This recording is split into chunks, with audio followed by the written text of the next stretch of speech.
Bismillahirrahmanirrahim. Assalamualaikum warahmatullahi wabarakatuh. Apa kabarnya anak-anak? Hari ini kita akan belajar matematika dengan materi perkalian, pembagian, dan sifat-sifat operasi hitung pada bilangan bulat. Nah, sebelum kita mulai, mari kita baca basmalah bersama-sama. Bismillahirrahmanirrahim. Tujuan pembelajaran pada hari ini yang pertama adalah siswa dapat menyelesaikan operasi hitung, perkalian, dan pembagian pada bilangan bulat dengan tepat. Lalu siswa dapat menggunakan sifat operasi hitung pada bilangan bulat dalam menyelesaikan soal. Nah, kita akan mulai dengan perkalian. Masih ingat dengan perkalian? Ya, contohnya 3 dikali 2 sama dengan 6. Nah, 3 adalah bilangan bulat positif. 2 juga bilangan bulat positif. Sehingga jika 3 dikali 2 hasilnya menjadi 6 positif. Jika negatif 3 dikali 2, maka hasilnya menjadi negatif 6. Dan jika dibalik, 3 dikali negatif 2 hasilnya menjadi negatif 6. Dan jika dua-duanya negatif, misalkan negatif 3 dikali negatif 2, hasilnya menjadi positif 6. Sampai sini, paham? Mudah kan? Sama halnya dengan perkalian. Pembagian bilangan bulat pun sama. Contoh, 12 dibagi 2 sama dengan 6. 12 adalah bilangan positif dan 2 juga bilangan positif. Sehingga jika dua-duanya bilangan positif, maka hasilnya pun menjadi positif. Namun, jika salah satunya adalah bilangan negatif, maka hasilnya akan menjadi bilangan negatif. Contohnya, negatif 12 dibagi 2, hasilnya negatif 6. Atau 12 dibagi negatif 2, hasilnya menjadi negatif 6. Nah, tapi jika dua-duanya negatif, seperti negatif 12 dibagi negatif 2, maka hasilnya akan menjadi positif 6. Nah, sekarang kita akan belajar tentang sifat-sifat operasi hitung. Ada beberapa sifat yang harus kalian ketahui. Yang pertama adalah sifat pertukaran atau komutatif. Sifat ini berlaku pada penjumlahan dan perkalian. Pada penjumlahan, contohnya, negatif 7 ditambah 5, hasilnya akan sama dengan 5 ditambah negatif 7. Jadi, kita tukar posisinya. Kenapa ini disebut dengan sifat pertukaran? Karena walaupun ditukar posisinya, hasilnya akan tetap sama. Negatif 7 ditambah 5 hasilnya negatif 2, dan jika dibalik 5 ditambah negatif 7 hasilnya akan menjadi negatif 2. Nah, jika kita simpulkan, misalkan jika negatif 7 kita sebut A dan 5 adalah B, maka dapat disimpulkan A ditambah B hasilnya akan sama dengan jika B ditambah A. Nah, sifat pertukaran juga terjadi pada perkalian. Contoh, negatif 6 dikali 2 hasilnya akan sama dengan 2 dikali negatif 6. Hasilnya sama-sama negatif 12. Nah, jika kita simpulkan, misalkan negatif 6 itu kita sebut A dan 2 itu kita sebut B, maka A dikali B sama hasilnya dengan B dikali A. Sifat operasi hitung yang berikutnya adalah sifat pengelompokan atau asosiatif. Sifat ini juga berlaku pada penjumlahan dan perkalian. Misalkan pada penjumlahan, negatif 7 ditambah dalam kurung 5 ditambah negatif 12 sama hasilnya dengan negatif 7 ditambah 5 di dalam kurung ditambah negatif 12. Pada sifat ini, kita akan mengerjakan yang ada di dalam kurung terlebih dahulu. Nah, contohnya pada penjumlahan yang pertama ini, kita akan menghitung yang ada dalam kurung dulu. 5 ditambah negatif 12. Hasilnya adalah negatif 7, baru kita jumlahkan dengan negatif 7. Hasilnya negatif 14. Sementara yang ada di sebelah kanannya, kita akan menghitung negatif 7 ditambah 5 dulu. Hasilnya adalah negatif 2, baru ditambah dengan negatif 12. Hasilnya ternyata sama-sama negatif 14.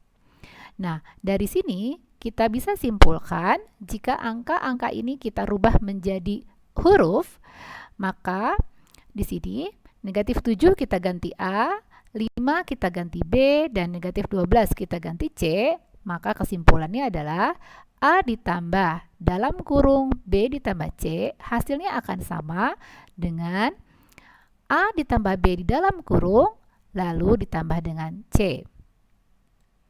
Nah, selanjutnya operasi hitung pada perkalian. Di sini juga berlaku sifat asosiatif pada contoh berikut. Misalkan negatif 6 dikali 2 di dalam kurung lalu dikalikan 4 itu akan sama hasilnya dengan negatif 6 dikali 2 dikali 4 di dalam kurung. Di sini juga kita akan menghitung dulu yang ada di dalam kurung.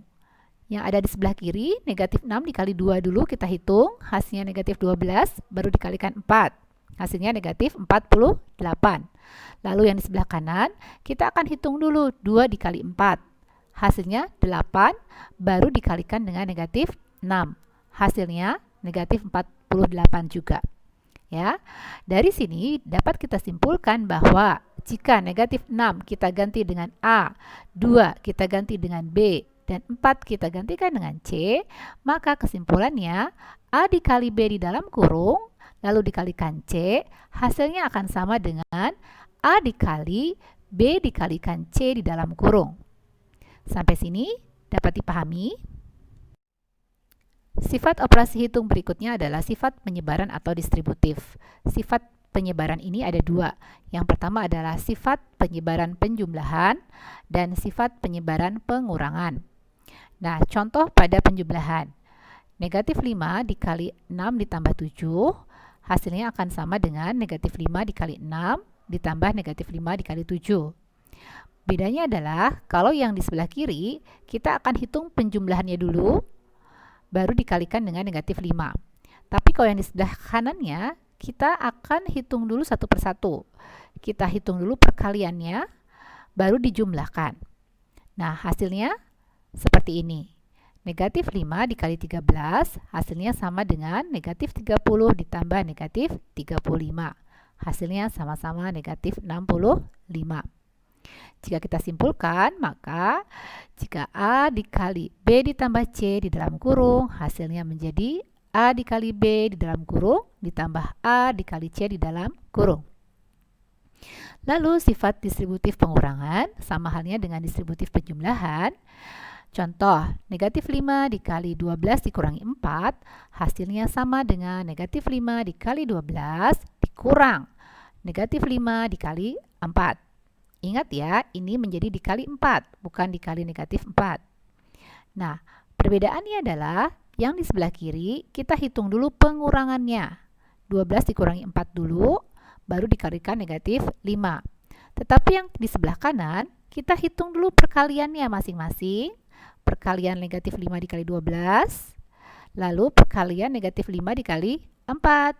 Setelah ketemu, baru kita kurangkan. Negatif 60 dikurangi negatif 20. Maka hasilnya menjadi negatif 40. Ya, sebelah kiri hasilnya negatif 40, sebelah kanan juga negatif 40. Dari sini dapat disimpulkan bahwa A dikali B dikurangi C di dalam kurung, hasilnya akan sama dengan A dikalikan B di dalam kurung, dikurangkan dengan A dikali C di dalam kurung. Nah, itu tadi 3 sifat operasi hitung yang ada dalam bilangan bulat. Nah, setelah kalian menyimak penjelasan materi di sebelumnya, sekarang anak-anak akan berlatih mengerjakan latihan yang ada di buku paket matematika. Halaman-halaman dan nomor-nomornya sudah tertera di slide ini. Kalian tulis di buku catatan kalian. Lalu seperti biasa, kalian foto dan submit ke dalam USF e-learning. Nah, demikian pembelajaran matematika kita hari ini. Bu Yus yakin kalian bisa memahaminya. Jika ada kesulitan, silahkan tanya langsung pada ibu guru ataupun orang tua kalian. Sebelum kita tutup, mari kita baca hamdalah dan doa kafaratul majlis. Alhamdulillahirabbil alamin. Subhanakallahumma wa bihamdika asyhadu alla ilaha illa anta astaghfiruka wa atubu ilaik. Assalamualaikum warahmatullahi wabarakatuh. Selamat belajar anak-anak.